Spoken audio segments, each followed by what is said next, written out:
Están con nosotros el doctor Raúl Canelo Rabanal, él es decano del Ilustre Colegio de Abogados de Lima. Está también el coronel de la Policía Nacional del Perú en situación de retiro, Harbel Colchado Guamaní. Él, como ustedes saben, ha sido jefe de la División de Investigación de Delitos de Alta Complejidad en la Policía Nacional del Perú, la famosa DIVIAC. Está con nosotros el abogado Diego Pomareda Muñoz, destacado constitucionalista y profesor de la Facultad de Derecho de la Pontificia Universidad Católica del Perú, y el doctor Gino Costa Santolaya. Como ustedes saben, él ha sido ministro del Interior, también presidente del Instituto Nacional Penitenciario y ex congresista de la República.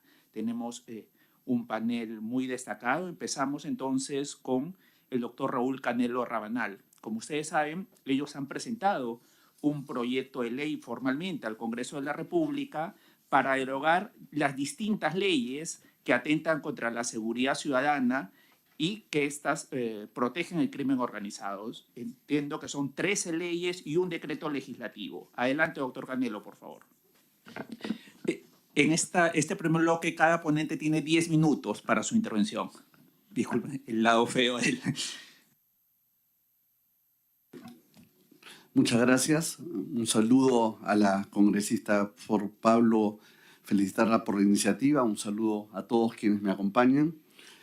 Y quiero hablarles de un mito primero, el mito de la ley, ¿no? Creemos que porque hacemos leyes más drásticas se va a combatir mejor el delito, lo cual no es cierto. Hace muchos años, me acuerdo, se dio una ley contra la violación de menores de edad. Se incrementó la pena.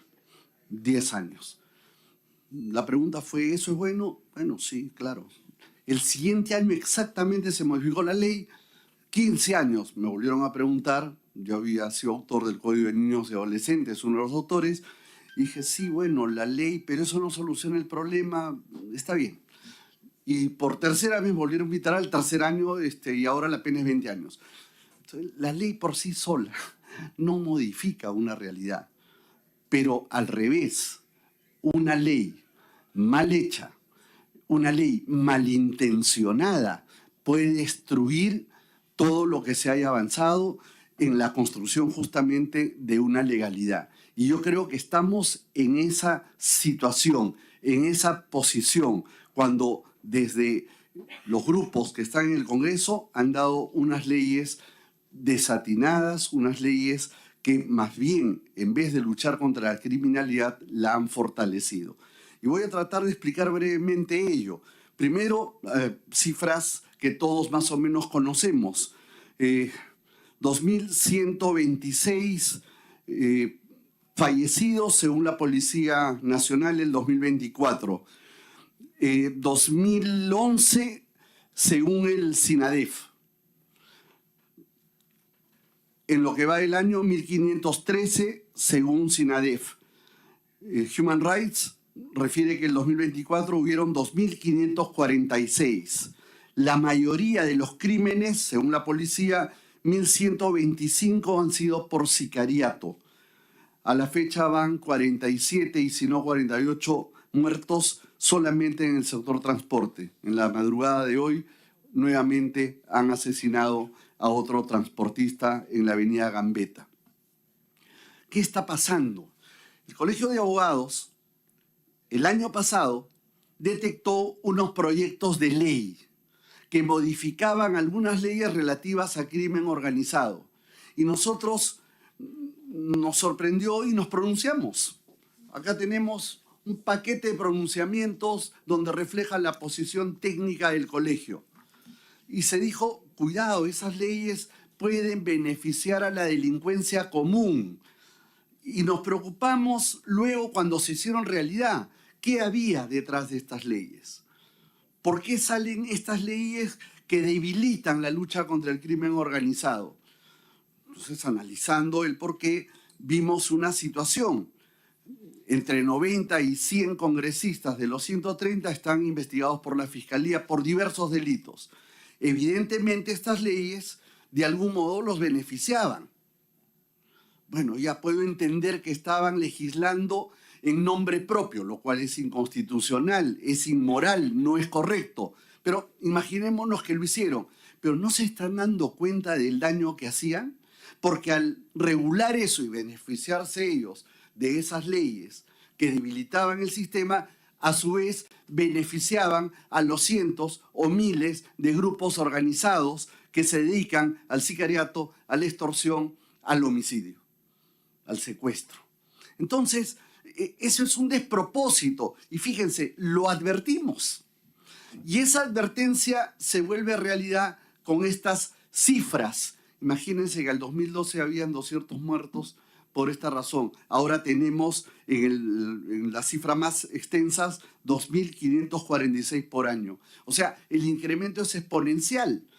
Y todo esto, desde el año pasado a la fecha, se ha seguido incrementando porque esas leyes favorecen la criminalidad.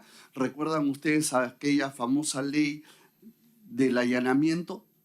Donde para yo, si soy autoridad, voy a allanar a un narcotraficante y le tengo que decir a un supuesto narcotraficante, señor supuesto narcotraficante, lunes a las 3 de la tarde lo iré a visitar.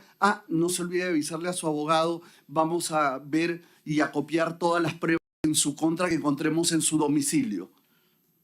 Sí, el señor supuesto narcotraficante ni estará ahí de repente. Entonces, ¿qué sentido tiene? ¿Se acuerdan el tema de la flagrancia? Solamente pueden ser detenidos en flagrancia y si no hay flagrancia no hay prisión, detención, prisión preventiva. ¿Y entonces qué hacemos?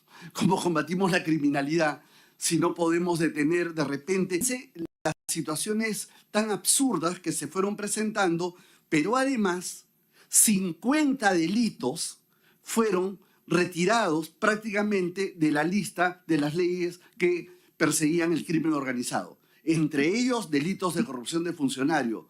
Entre ellos, muchos delitos vinculados incluso a robo y delitos comunes. Pero además, lo más importante, que se retiró todo lo vinculado a minería ilegal. Entonces, puedo tener el indicio de que alguien que está beneficiando a la minería ilegal está también beneficiando a este sector desde el Congreso. Recuerden que el presidente del Congreso justamente fue abogado de entidades, personas dedicadas a la minería ilegal y que dio no menos de 12 leyes a favor de la minería ilegal. Y ahora se va a debatir nuevamente la extensión de este famoso reinfo que en el fondo también contribuye a la criminalidad organizada, porque de ahí probablemente vienen esos recursos.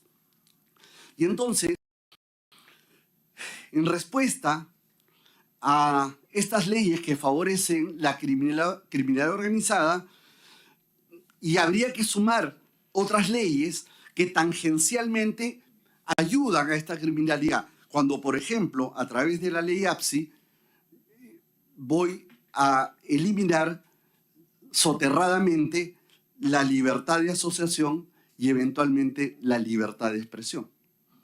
Y bajo la amenaza de que si las organizaciones no gubernamentales denuncian, demandan al Estado peruano, van a ser eliminadas del registro de asociaciones. Esto es inaudito, es inconstitucional, pero va en la misma línea de pensamiento.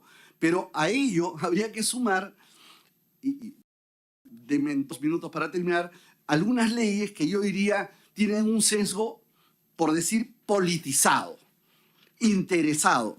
Por ejemplo, rebajamos la edad de la imputabilidad a 16 años, con lo cual nos violamos pues todos los convenios internacionales y UNICEF ha tenido que protestar.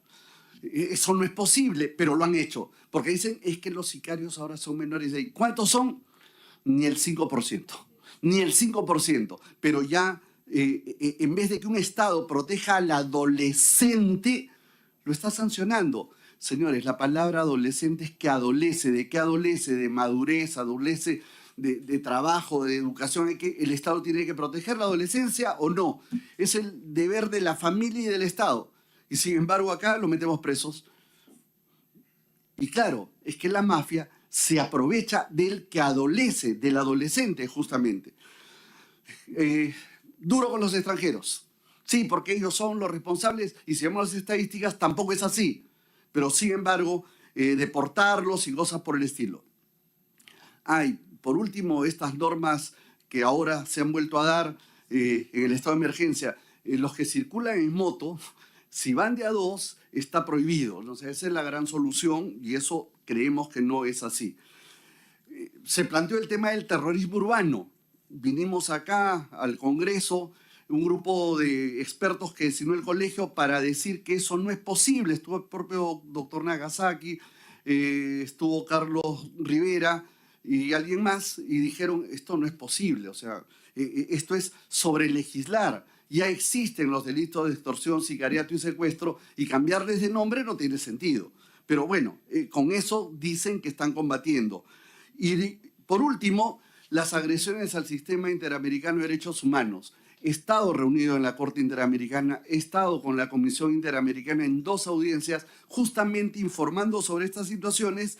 Y claro, una de las soluciones que se plantea es salirnos del sistema interamericano, lo cual es demagogia pura, porque eso implicaría salirnos de la OEA.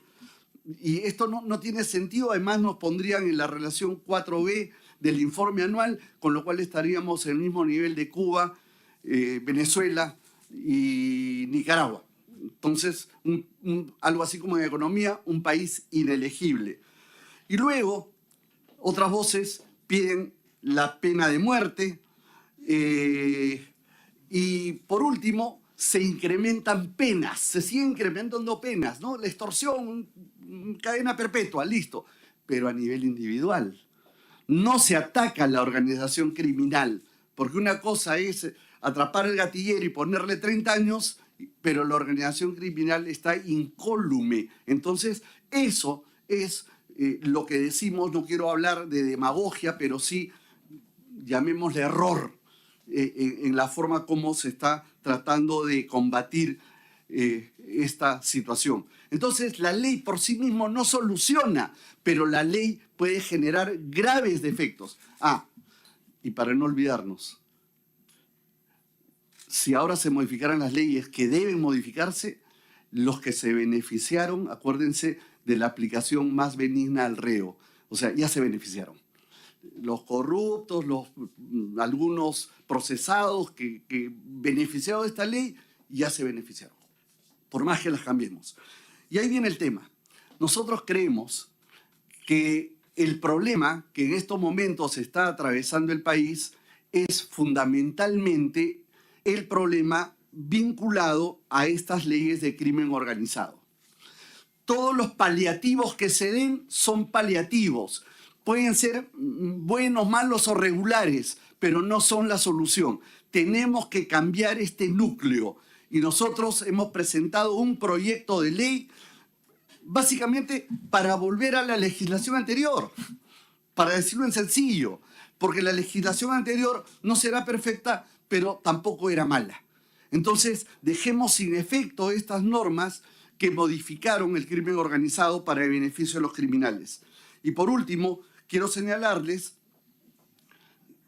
que he recibido la visita de transportistas de carga pesada, varios colectivos, el Acuerdo sobre la Vida, Pymes, Gamarra, Central General de Trabajadores y muchos otros quienes están señalando sobre la necesidad de firmar un acuerdo histórico para justamente luchar contra la criminalidad organizada y defender el Estado de Derecho. Nosotros, por supuesto, que apoyamos esa posición y la estamos fomentando. En todo caso, nuestra propuesta es la ley que hemos presentado, que obviamente puede ser mejorada y seguramente con el aporte de ustedes, y voy a hacerles llegar este proyecto de ley para que puedan también abonar a mejorarlo. Un proyecto puede ser mejorado y además lo hemos presentado en agosto, pero de agosto a la fecha han habido nuevas leyes y merece una revisión. Bueno, los especialistas en seguridad tendrán lo suyo. Yo he dicho lo que corresponde técnicamente al Colegio de Abogados de Lima que represento. Muchas gracias. Muchas gracias.